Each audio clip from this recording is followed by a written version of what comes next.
So I'm very happy to be sharing with you some of the findings from the 5th edition of the Ecological Threat Report. At the outset of this presentation, you may be asking, why would a peace-focused organization be examining this question of ecological threats? And I think the answer to this question lies in the fact that the report is really concerned with human communities. We're looking at the dynamic relationships between humanity and the natural environment. These relationships are reciprocal, and they have substantial implications for questions of peace, security, and human well-being. So on this note, I'd really like to highlight 3 points that I hope you can take away from this evening. The first is that in the context of climate change, ecological threats are mounting.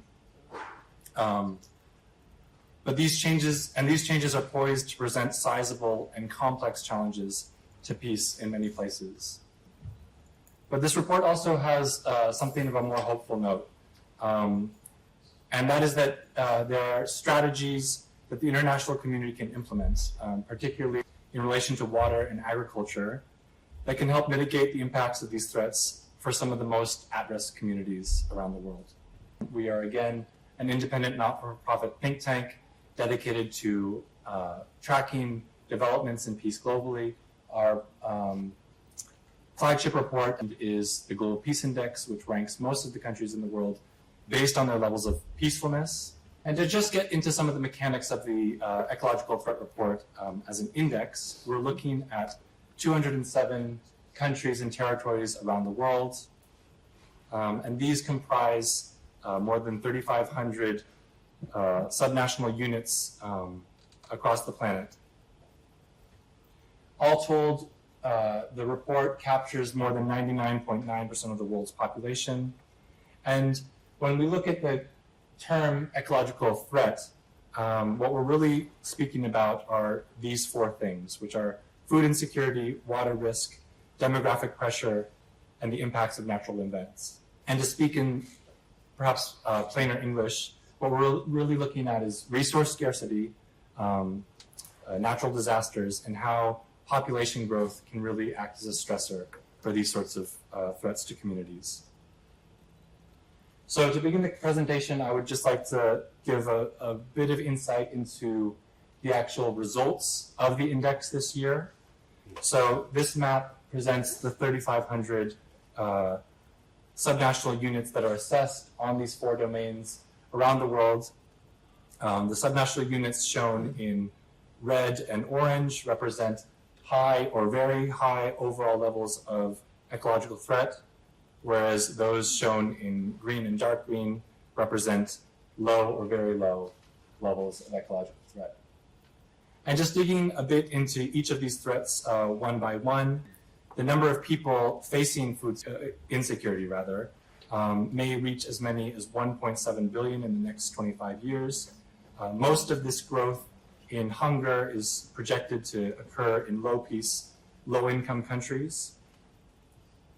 The second threat that we look at is water risk. And while it is the second threat touched on here, in many ways it is the primary theme of the report. If you'll pardon me for the pun, water really flows through many of the sections of the report. This is definitely the case when looking at food security. Without water, you can't have food, of course.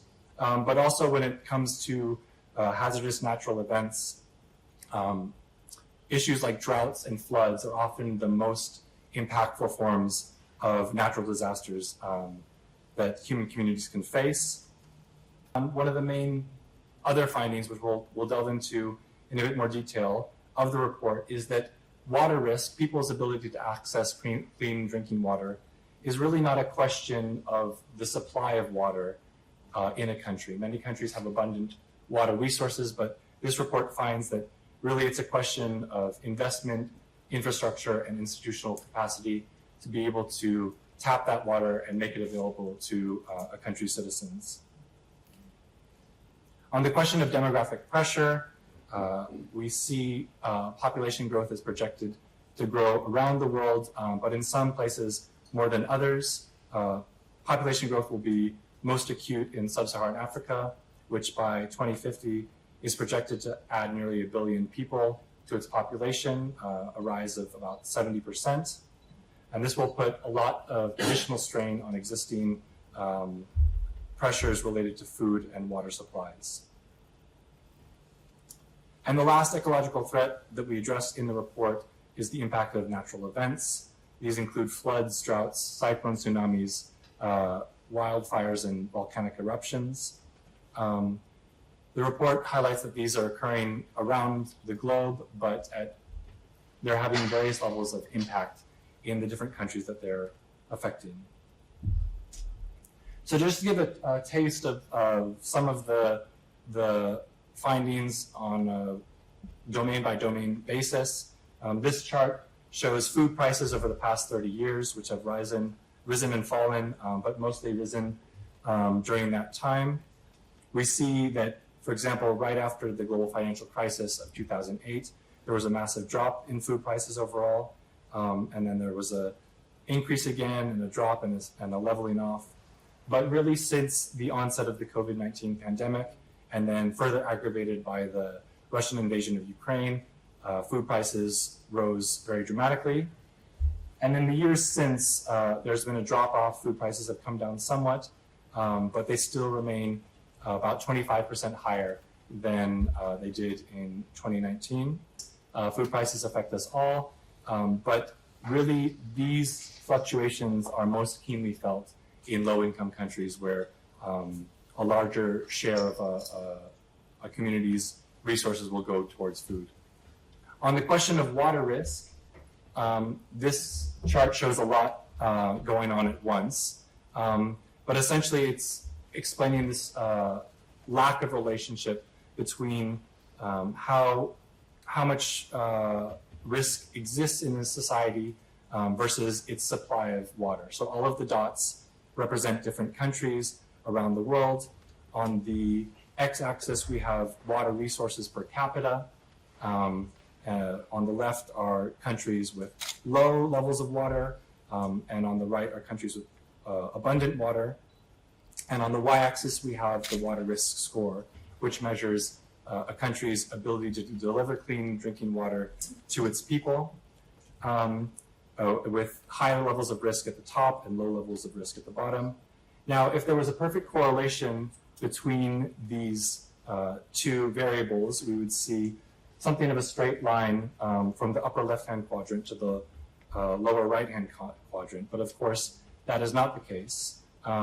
So to understand what drives this variation, we have to look at different levels of social and economic development and resilience. And those are captured through IEP's measure of positive peace, which essentially represent high levels of resilience versus low levels of resilience and development.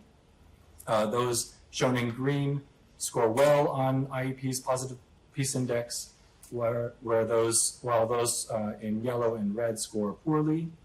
And so we can see a clear grouping of the high positive peace countries at low levels of water risk versus high levels of risk among countries with low levels of positive peace. Now, to make this very concrete, if you look at the upper right-hand quadrant, we see a country like Papua New Guinea, PNG, with very abundant water resources, but still having very high levels of risk.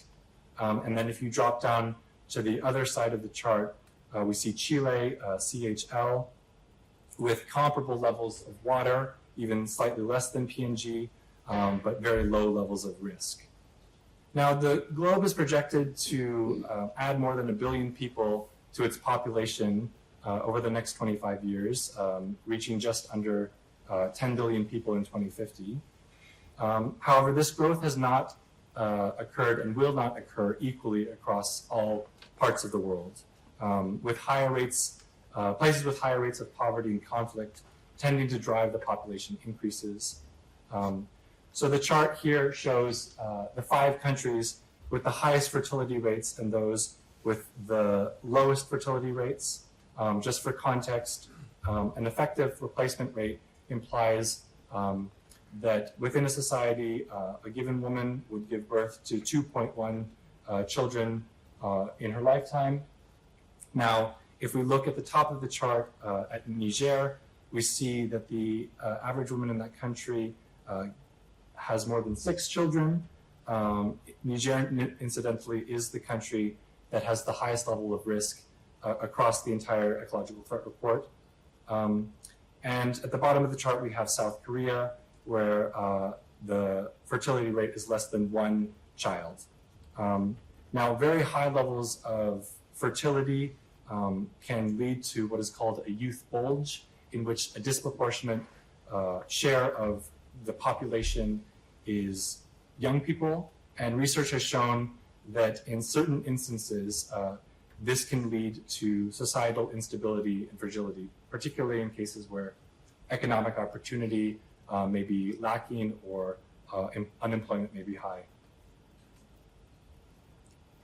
And the last threat in the Ecological Threat Report is the impact of natural events. This chart presents the distribution of all 3,500 subnational areas across the world and their relative levels of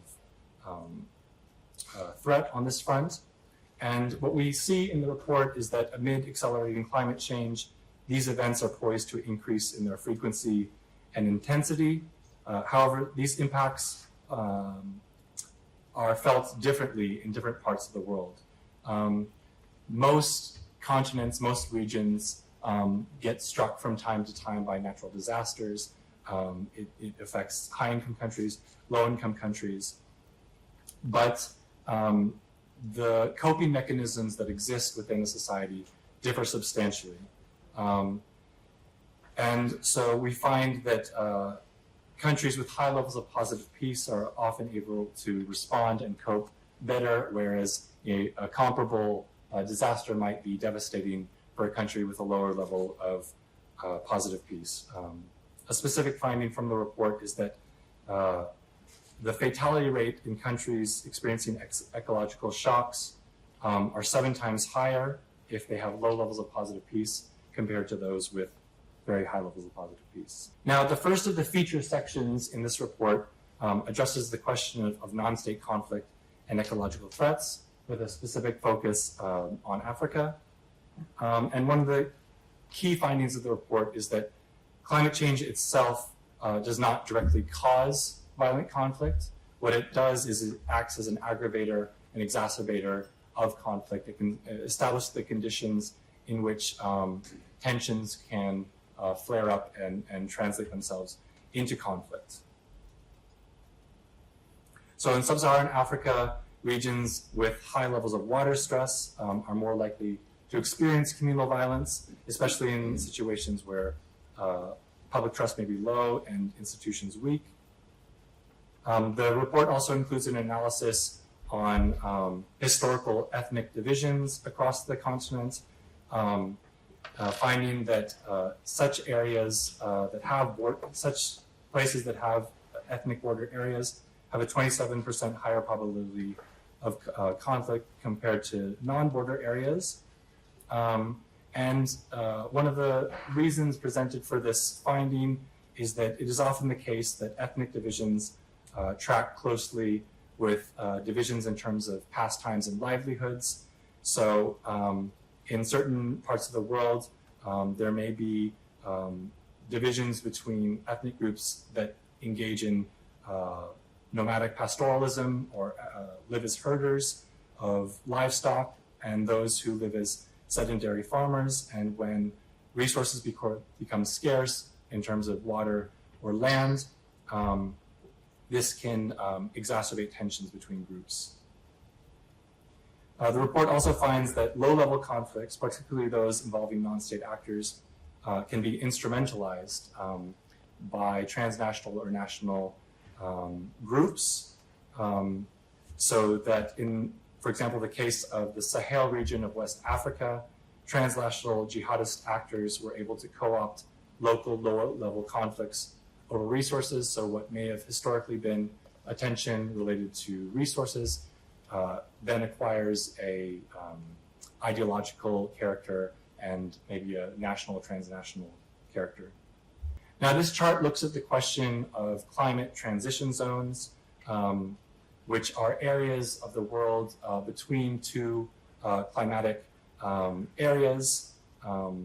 In the green, we see the Sahara Transition Zone, also known as the Sahel, which is the space in between the extremely arid Sahara Desert and the more verdant lands to the south.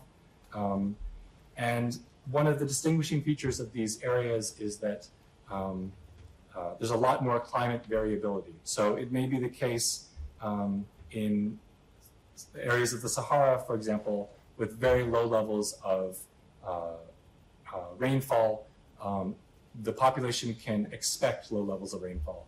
Whereas in more southerly areas, the population can expect higher levels of rainfall. But in these transition zones, the variability of the climate means that the population cannot expect one or the other.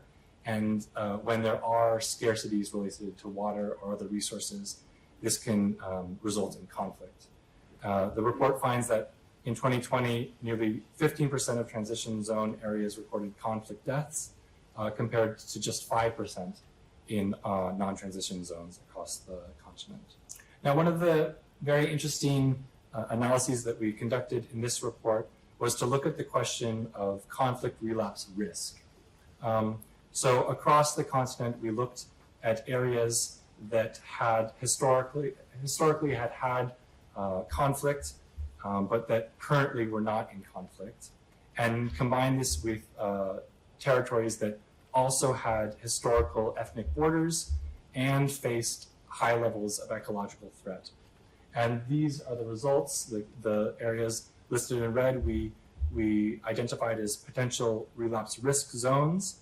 And the interesting policy outcome of an analysis of this kind is that if countries are keen to maintain peace, they should very much look at questions of mitigating ecological threats as a key strategy to reducing the risks of violence. Now, the last section of the report offers a high-level vision of some strategies related to water and agriculture that could be implemented to help mitigate some of the ecological threats faced by some of the most threatened communities in the world.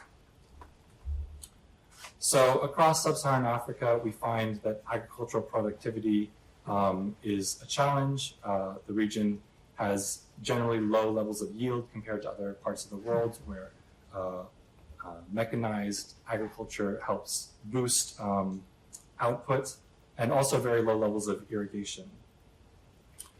Despite these high levels of water risk, the report finds that the region could irrigate all of its lands with irrigation potential, totaling around 34 million hectares, with less than 6% of its renewable water resources. Another hopeful note is that advances in irrigation technology will make water use in agriculture more efficient in the years ahead. In low and middle income countries, the amount of irrigated land is projected to increase by about 34% over the next decade. But all told, agricultural water usage will only increase by about 14%. And in addition to tapping its existing water resources for realizing its irrigation potential, the region also has substantial potential for expanding water capture efforts. The region, many parts of Africa have seasonal rains, which are often very temporally based and come and go very quickly, and a lot of that water is not captured. So IEP, along with our sister organization, the Charitable Foundation, has looked at the question of sand dams as a promising type of water capture effort that can be implemented at the local level, especially in arid and semi-arid regions that at present have no irrigation potential. And one of the major findings of the entire report is that with an estimated investment of $15 billion US annually, in irrigation systems, new water capture, and a suite of other agricultural enhancements, the region could increase its cereal production by more than 50%. Now, I should mention throughout this section of the report, there is a focus on cereals. There are multiple reasons for this. Cereals such as maize and sorghum and wheat and things of that kind represent the foundation of the region's diet, about 70% of total caloric intake. This is only slightly higher than the global average of around 50%, so on balance, about 50% of our calories come from cereals. And the other reason is that growing cereals in comparison to other things like fruits and vegetables, and particularly animal products, has reduced environmental trade-offs and in some ways more volume for the investment. So in the chart on the right, we see cereal production across the world, across 9 regions in the world. And in the chart on the left, we have irrigation coverage around the world. On the left, we see that North America has the highest yield of any region, with about 6 tons of cereals being produced per hectare per year. And Sub-Saharan Africa, which again is more constrained in terms of mechanized farming and other inputs, only has about 1.7 tons produced per hectare per year.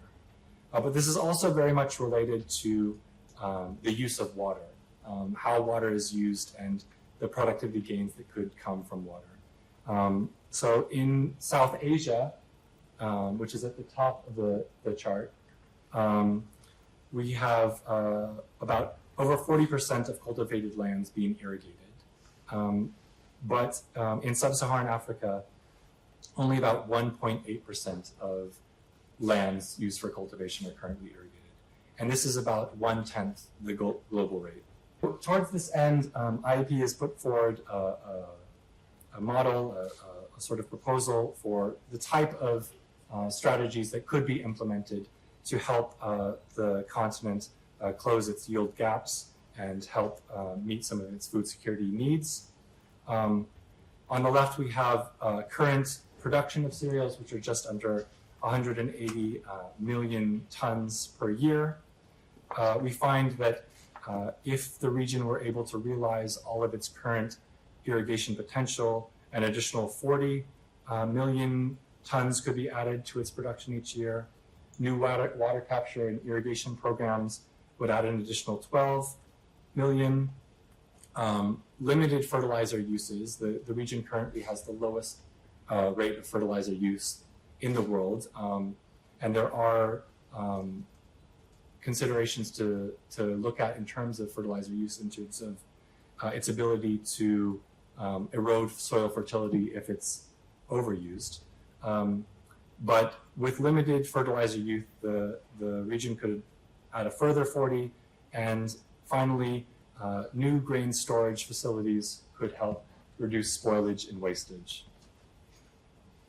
And just to touch one more time on this question of sand dams, which is a very promising strategy for potentially increasing water capture.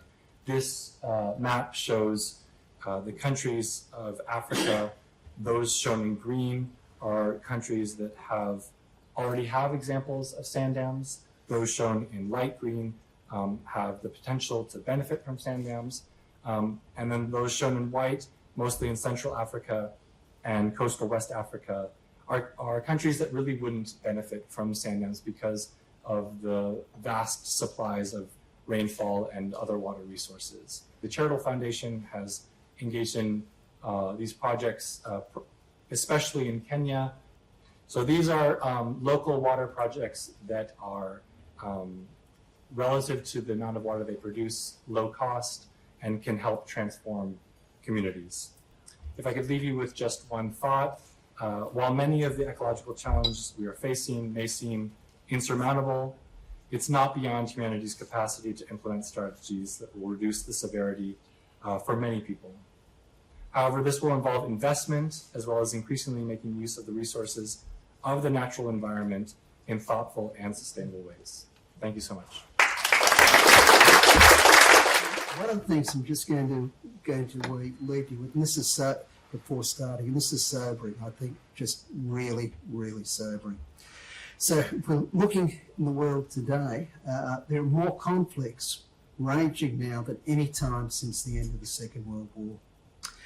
And if we look at it, there are more countries engaged in a conflict beyond their borders than at any time since the inception of the Global Peace Index 18 years ago. Moreover, more countries, it was 104, increased their militarisation last year.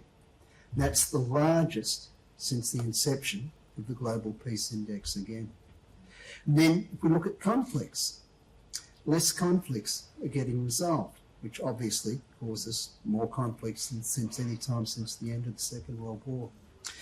And so we went back to the 1970s. 49% of all conflicts finished with a victory, either for the government or for the rebels. That had dropped to 9% in the 2010s. And then if we looked at peace agreements, that actually fallen as well, from 23% to 4%. So we're sitting here today and we can all see what's happening in the Middle East. We can all see what's happening in the Ukraine. We can see the tensions with China and many countries, especially with the US. So the research which Alex and the team has done at this stage is incredibly important, because that intersection between ecological degradation, poverty, conflict, and poor governance is just really, really strong. And I think when we look at the water, something like 65% of Africans don't get adequate food. Sub-Saharan Africa, 65%. So if you can start to solve those problems, you do start to pacify the continent. I work a lot on disinformation. I'm very glad to be in a fireside chat with Alex and Steve on a report that is not, in fact, disinformation, that is extremely good factual information. And I just want to underscore a part of my own work that really kind of intersects here, what Steve said about this growing nexus of violence, ecological threat. One of the things that is supercharging this globally is disinformation practices. Another way to think about it is information warfare, grey zone warfare. So even in places where there's not active conflict, there is this information war going on. And so I think we need to pay a lot more attention to the information space globally as well, if we're going to come to grips with this stuff. And coming to grips with this stuff is difficult. We hope that there's lots of great policy work that's going to be done in good evidence-based technocratic governments, but the prevalence of disinformation, the fact that disinformation is taking a hold in polities around the world, including very much the developed world, means this challenge becomes even more difficult. On that equally sobering note, what I'd like to get into you for 15 minutes before we open it up to the floor for questions is really some of the challenges that you see in implementing these recommendations that you talked about, Alex and Steve. Well, I think first and foremost it would have to be the political will across countries that might have the resources to support these sort of innovations. It's going to require support from around the world and also from multilateral organizations. And so as the world is increasingly turning inward and governments are increasingly concerned with taking care of their own citizens, I think that could pose a real challenge to offering global solidarity on an issue of this kind. So on the question of political will globally, Steve, how do you see that question? Well, I'd have to agree with Alex, obviously. So I'm going to give you a stat now. Like the stat will make you all stand up with shock, I think. So if we went back 7 years ago, we looked at foreign direct investment into developing countries. So it's about $200 billion a year. The last 2 years, it's been negative. In other words, more money's flowing out. So if we come back, we've got to look at the background as why is that so? So it comes down to really three different things. So the first, as we can all see it, is overseas developmental aid dries up. That has a lot of effect on what's going in. So in the past, there have been about $230 billion in overseas aid flowing around the world. So that's the first thing. The second thing, we can see that there's a reduction in these overseas developmental aids, so they've come up quite substantially. The next thing is the level of debt, which we can see within these countries. So if you went to somewhere like Angola, for example, their interest, this is mind-blowing, their interest payments at 40% of their government income. There are another 5 countries in sub-Saharan Africa where the interest payments are more than 40% of their income, Kenya being one, I think it's 44%. So what it means is that it's almost impossible for people like the IMF to actually, or China for that matter, to be able to even loan more money to the countries, because they can't, because that foreign direct investment, a lot of it came in. So I think another challenge with it all, if we look at its governance, so the governance structures in Africa are very, very weak. So that's another factor which comes in, which underlies the issue as well. And we can all see that the wealthy nations are turning more inward, and a lot of this is related to a whole range of different things. Part of it's the various wars raging, particularly in Europe. And finally, what I'd say is it's getting harder and harder for international aid organisations to raise the money. Now, having said that, it's not all hopeless, but I'll save that for later. Well, you kind of brought us to a critical question is, let's dig into this, who pays and how? How do you see those funding flows being created, and how do they get to the right place? And places with poor governance, what are the consequences for that? Well, I think one of the interesting features that are touched on in the report is that these strategies, at the end of the day, will provide substantial returns to farmers.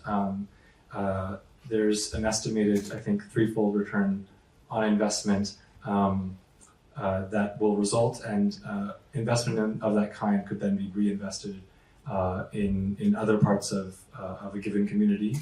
But what I think is crucial is that multilateral organizations and also independent governments that have more substantial resources will probably need to, or would need to, seed some of that original funding to get this process started.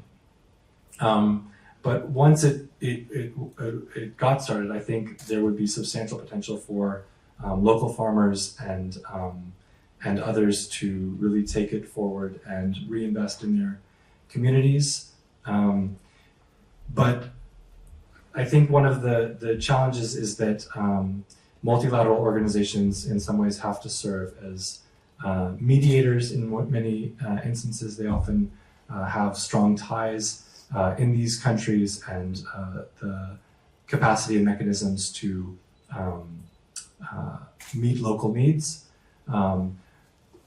And we recently released at IAP our multilateralism index, and we found that funding to the multilateral system is actually increasing, but the needs are far outpacing those funding increases. So the organizations, the agencies of the UN are increasingly operating at deficits and not being able to deliver key services and goods to communities in need, especially in humanitarian and conflict zones. So it's about, I think, bolstering international cooperation, in some way or another, reviving a sense of international solidarity among the international community, and in that way, hopefully achieving some of these goals. Can I ask you both, how do we achieve that? How do we bolster international solidarity in a time of increasing conflict and polarization? Well, I guess there's a lot of countries which are thinking differently. So I've been spending a bit of time at the Bahranis lately. So they're very, very interested in pursuing a concept called coexistence. We get a lot of things about how do we create more harmonious societies, how do we get better social cohesion. But I think in this modern age, the concept of coexistence, I like. It's a matter of how do we peacefully coexist with others. We don't have to agree with them. And even when we look within the Western societies, we're fracturing, and a lot of it's around identity. And so the identity, as soon as we adopt an identity, then there's other people who won't.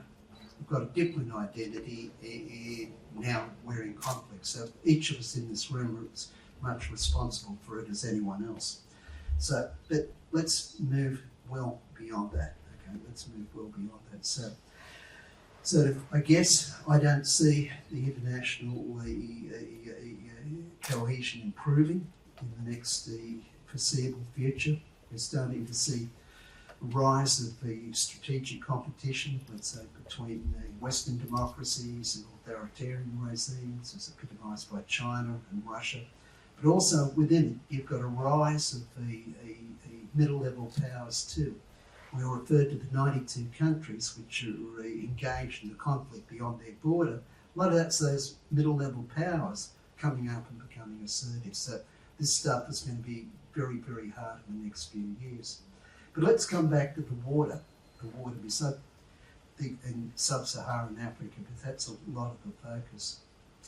So if we're looking at $15 billion per annum for 20 years, sounds quite a bit, but it's not necessarily a lot of money. It's not necessarily a lot of money.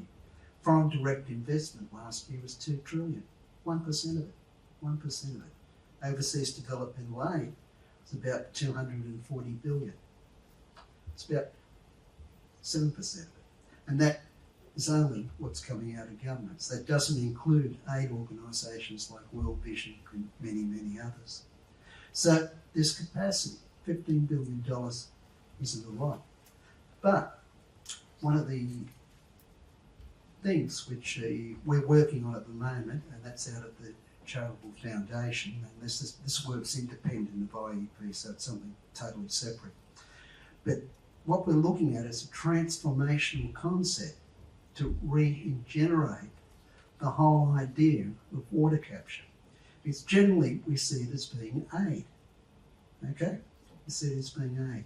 So Alex mentioned sand dams, but there are all sorts of other ways of capturing water. That's just one. You can take one of the more effective ones and incredibly cheap is you take a rock face with the water which runs off it, then you just sink a big hole at the base of it and fill it up with water. Incredibly cheap, incredibly cheap. And then you use the water and you can use gravity feed, just feed it down to where there are fields. There are 34 million hectares of land in Africa which just aren't cultivated. And of the land which is cultivated, only about 1.82% of it is actually irrigated. The rest of it's just rainfall. And Africa gets a ton of water. So now we're looking at the moment on how, this is transformational, how you can take a certain level of capital, invest it in building water capture, and then use it to irrigate land such that the food produced on it is greater than the capital which you put in to build the land, build the water infrastructure. Now, to give you an idea, so you can build a sand dam, let's say for about 100, and this is with the irrigation, everything around it, for 50 to 100,000. But there are many of these other ways as well, just the many ways, but this is just one. So from that, if it's a very large one, you can get about 400 cubic tonnes of the produce. So now, if you're looking at maize, for example, it's about $500, I think, per cubic tonne at the moment. That's a $200,000 return for a $100,000 investment. So now, you create some funds. revolving funds. And so what you do is you create a co-op between many of the villages and the farmers, and these work really well in Africa. The co-ops work really well. And we've trialled these revolving funds in a number of different places now, sort of semi-successfully, but that's something else. Now, what you do is you create a loan to the farmers and they pay it back. Now, if you can get the mechanisms right, so the return on the capital is enough to make an investment, you can reinvigorate the continent through business, which is a different approach to trying to do it. So anyway, that's what we're trying to work up at the moment, but that is one way which is very, very different. When you're looking at expanding farmland in Africa, what are the consequences of expanding farmland into pastoral areas, for example? Does that raise the risk of conflict? Is that an issue that we have to think about? I think it certainly could. The main sort of reason that the model that we outlined avoided the question of land expansion was more of an ecological one. Inevitably, if you're expanding farmlands, there's probably a greater ecological footprint than increasing yields on existing farmlands. But as was seen in the second feature section, whenever you have a nomadic pastoralist community that depends on certain lands for their livestock, if those are encroached on or if they're increasingly sort of pushed to smaller and smaller and maybe less and less favorable lands by sedentary farmers, there of course runs the risk of rising tensions and potentially conflict. I think what Alex says is spot on, but I'm going to go to a real world example. It's a place in Kenya called Kisii. It's just these rolling hills. It's like being up near Armidale, and you get there just after the wet season. It's just stunningly beautiful. So we did a project there working with the farmers. So we worked with a group called 1 Acre Farm. And the idea was to try and increase the yield. And very successful. It's really simple. You just teach them the right distance to plant the crops apart, what's the right amount of fertiliser, what's the right amount of water, and you're getting a 30% increase in production. And so sitting down with a bunch of women, and a lot of the farmers up there mainly were women, and I said, oh, well, what's your major problem? What's your major issue? And they said, oh, well, what's happening is we're having your kids. In our tradition, what you do is you give some of your land to the kids when they grow up and they become of age.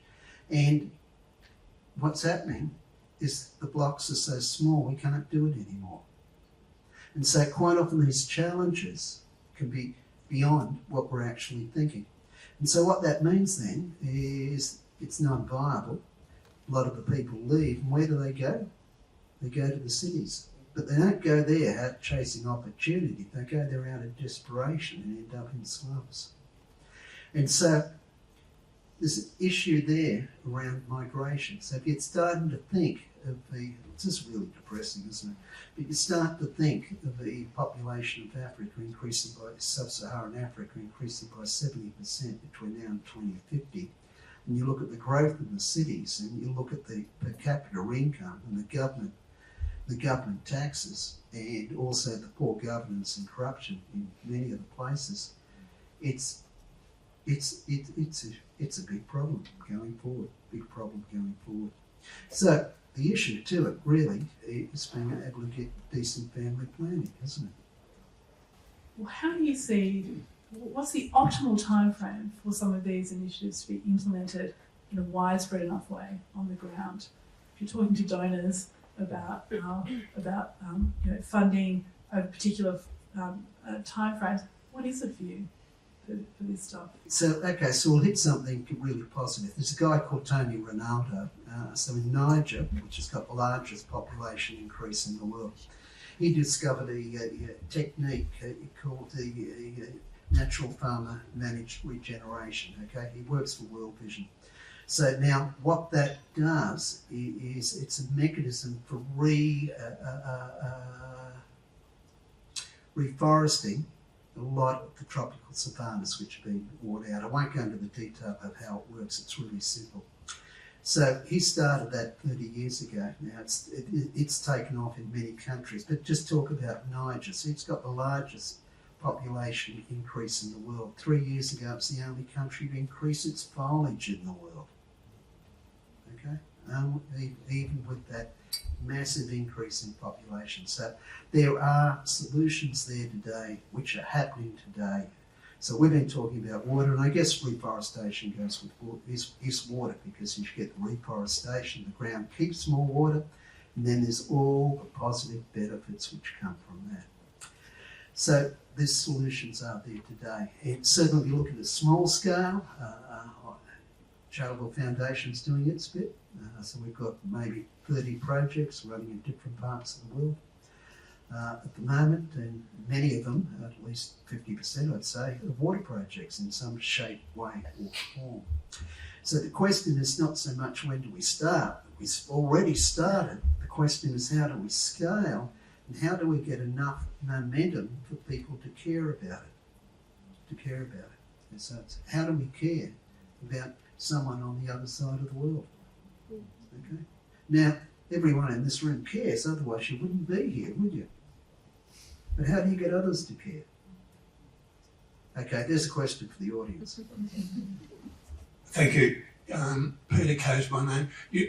Both Alex and Steve touched on this. I thought the report might have had a bit more about population displacement, mass movement migration. I mean, we've seen bits of it in Europe, but in Africa it's going to be huge. We're seeing it in parts of South America. Could you comment on where that fits into what might be the ecological study? Sure. So as Steve alluded to, we're projecting, or we're not projecting, but projections suggest that there's going to be a massive upsurge in urban growth around the world, but particularly in sub-Saharan Africa. All regions around the world are projected to see their cities swell in population, and in most places, the rural populations will decline. But sub-Saharan Africa's population growth over the next 25 years is projected to be around 135% in cities. I think the next highest level of growth will be maybe in the Middle East and North Africa, but it doesn't even come close to that level. So it's going to fundamentally transform the continent from a primarily agrarian society to one that is primarily urban. And we hear so much about international migration, but around the world, internal migration is the main form of migration. And I think the key challenge is going to be as the continent becomes, as there are fewer and fewer farmers relative to the overall population, how is that food deficit going to be closed? And speaking to Steve's point about being forced into these cities out of not necessarily opportunity, but maybe lack of opportunity in the countryside, how are the coming generation going to be afforded opportunities to develop in an increasingly service sector oriented economy, which will also be the case in Africa. So IEP also has done a lot of work on the migration in various other reports we've done. So, for example, when we can see that looking at the IDPs and refugees, there's about 120 million globally. And so that number is going up all the time, and work we've done on conflict. So if we're looking at, there's two types of displacement, if you like, just to be really broad in general. So the first one is natural disasters, and the second one's conflict. So we find with natural disasters, people tend to return back to where they come from pretty quickly after they went. But when you're looking at conflict, they don't. They seldom go back. So if we're looking at the Ukraine at the moment, 10 million people have left the Ukraine, 25% of the population. A lot of that's the 20s to 30-year-olds. They're probably not going to come back because they're out in other countries where there's higher per capita income, and they probably find it better. We find with conflict that the 20% of people move more than 500 kilometres from where they were. And so that's where you get mass migration. But as you start to move into places like Uganda, which has got one of the biggest inflows of the refugees, they're coming in from South Sudan and they're also coming in from the DRC. They've got really some of the best adaptation processes in the world. And this is now good news African story, good news African story. And so what they do is they bring the people in, they give them a block of land about 40 metres by 40 metres, a small block. It's enough to get a house on. And now they let them, don't have any restrictions on them, don't keep them in the plant, camp and they work. So quite often they'll go up there and then they'll rent land from the Ugandans, which they then farm. And so there's all sorts of ways of being able to adapt and bring them in. And what the beautiful thing is that we came across one group there, and what happened is, so if you look at the different tribes in South Sudan, they're fighting. So up here in the camp, they're cooperating. Okay, they're working together. They form their own little cooperative, so they can actually work together to actually now get better yield from the land. Hi, my name is Louise Tarrant. I'm just curious, you talked about the need for funding to mitigate and adapt to the climate realities that these countries are facing. And you talked about governments and multilateral organisations. But where do you see corporations and those that benefit most from the fossil fuel expansion over that's actually caused a lot of the problems that you're trying to address? So surely they must factor into this, not just governments.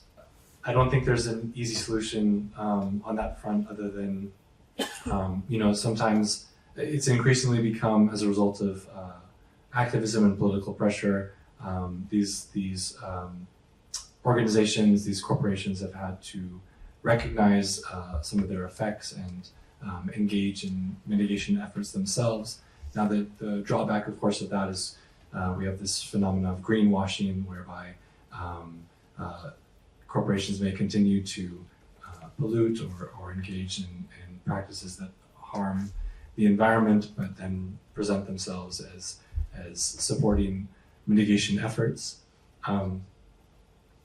The short answer is I don't know, other than continuing to raise consciousness among the citizenry and continuing to seek accountability. But then I think on the other piece of this, I think there is a question about consciousness at the individual level in terms of our ability to make consumer decisions about where we put our money, and there's a piece there. But I think without consciousness raising that will support them to make better decisions, and probably more than anything, the enactment of policies that will regulate these forms of degradation. I'm a lot more optimistic about advances in that other than in China and India. So 50% of the global emissions are in China and India, and unless we can adequately take some sort of action to get them to reduce it, their emissions, it's pretty hopeless. Sort of China last year added 50 new coal-fired stations. I think India was 20. And so there's no sign they're going to stop. There's a lot of talk in China about solar, that's going on too, but neither country's going to stop because they're more focused on economic development than they are on CO2 emissions. And I think in the West, I think the fossil fuels can only delay. I think they can delay, and we don't want disinformation and all of it's bad, but all the investment is going into like electric cars, for example. I had a chat with the chairman of Rolls-Royce a decade ago, and he said, look, it's already over. Electric cars have won. He says, this last decade, all the investment's been going into electric cars. It hasn't been going into petrol. And so if you want a resurgence of petrol-driven cars, you're going to need this massive investment, and it's not there.